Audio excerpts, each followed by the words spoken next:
preface. What Sorry. went wrong with Sri The Lanka or Sri organic Lanka with farming? the Belt Road Initiative of Sri Lanka, or the Chinese debt and Okay. the organic farming coming together. So this is something that everybody should have realized, that this is like uh, uh, um, a pyramid scheme in a sense, right? You're Right. not told ki kya hone wala hai and all of that. You don't know the real price. You're given all of this upfront. You Right. go for it and then you're finished because you can't afford because there's no return to it. See, everybody thinks that in the West, if you build new infrastructure, growth automatically happens. Why? Because all the other factors, the land laws are in place, the labor laws are in place, the regulatory framework is easy, it's predictable, everything. Therefore, a new infrastructure leads to automatic growth.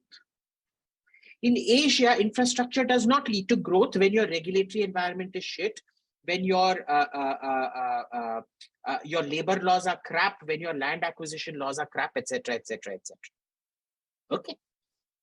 तो इसमें क्या होता है कि with all these Belt and Road Initiative countries, Pakistan was very smart this way. Pakistan, all the feudal lords, they came together to go on putting badha after badha after badha on every Chinese project. The Chinese threw up their hands and say, we can't deal with this country, we're getting out. So the Pakistani feudal lords actually saved Pakistan from the stupidity of their own government. There was none of that in Sri Lanka for them to save them from the stupidity of their own government. Right? So now they're stuck in a debt trap. Now, how did organic farming contribute to this? The problem was organic farming is very good. Okay, it's extremely healthy, it's good for the environment, it's good for everything. Now, it is fine if it is done in niches. Okay, because organic farming is much more expensive than chemical farming. So the people who can afford it, the amount of production, etc., is very, very limited. Your production will fall, your your costs increase, and so overall costs, the cost of farming itself is more, and then when your economies of scale reduce, that increases the prices further. Which is why the vegan organic lifestyle is the most expensive lifestyle you can lead. You can't have milk, so you drink almond milk. It costs today from a commercial farm. Cow milk is not that expensive, whereas almond, even today, per liter of milk you extract from almonds. Badam ka 1 kilo आजकल कितना आता है? तू तो कश्मीर है, तो तेरे को you should know this figure out of the top of your head. बता कितना है 1 किलो बादाम? Not sure. Not sure. कैसा कश्मीर है? 1 liter almond milk will be exponentially multiple factors costlier than regular cow's milk. Okay. It's the same with organic farming, exponentially costly. So it's meant for a niche, this thing. So for example, most people around me can't afford cruelty-free chicken or organic mutton. I can. So I go in for cruelty-free chicken and cruelty-free mutton. Okay. Same with beef. I only eat imported beef, mostly because Indian cows taste absolute rubbish. They're badly looked after, etc., etc. And European beef is fantastic. So you get European or Japanese beef. One is a quality choice. The other is a lifestyle choice. Okay. Quality, I don't like what is available. Therefore, I'm getting imported stuff. Lifestyle, I don't want to eat battery chickens because I think it's cruel to them. I don't want to eat bakra that's raised badly or killed cruelly, and therefore I will go in for a jhatka organic mutton and a cruelty-free chicken, free-range cruelty-free chicken. Okay. But these are choices I can make because I am high disposable income. If you go to a poor person who is already protein deficient, remember 45% of India is malnourished. 33% are stunted because of protein deficiency.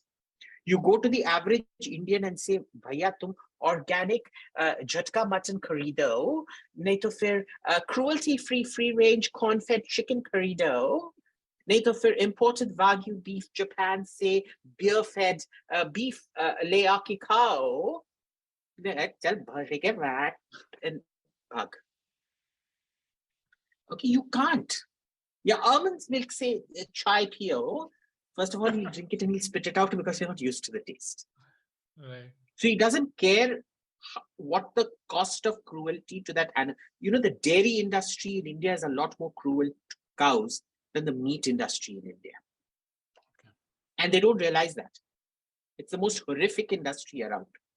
But, you know, they're the most strident Gaurakshak will still have huge quantities of dahi, which would have literally resulted in collapsed udders of God knows how many hundreds of cows and them dying slow, painful deaths. Anyway, that's their problem. They don't seem to realize where all their leather comes from either, or where temple cows go after they've seen their milk. But like I said, it's very convenient for you to blot it out because you are stuck in poverty. Right? So Sri Lanka, you cannot make the entire economy organic. It's not going to work. It is a niche product meant for niche sectors. Even in rich countries like Sweden, only a percentage of the population that can fly business class or things like that decides to go vegan. It's a hip, new in thing to do for young professionals who earn a lot of money. Average people cannot afford to go organic, vegan, and all of that. So, lastly, Abhijit, like a one-liner on these three economies, what would you foresee in the next 1 or 2 years for Pakistan, Bangladesh, and Sri Lanka? This is a neighborhood which concerns India a lot. So Pakistan has constantly been tottering on the brink for the last 20 years. I don't see that changing. This is not going to be the last balance of payments crisis and things like that that happens in Pakistan. There are going to be many other precipices, many other brinks. It's just going to be more of the same. Bangladesh, this is a temporary setback. Unless there is some new shock that comes about, another war or something like that, that significantly disrupts commodities where Bangladesh and Pakistan get screwed over, in which case things can change. So, for example, Europe is managing. However, if this winter is particularly cold, say you get a particularly nasty winter where energy consumption skyrockets, there's no way you can do without Russian gas and you're going to get checked.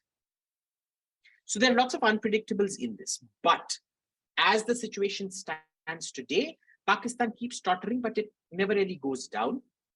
Bangladesh, temporary hiccup, and then back to growth. Sri Lanka. Yeah, I'm not good. एक सवाल I wanted to ask about the Indian mindset, that I have seen a lot of people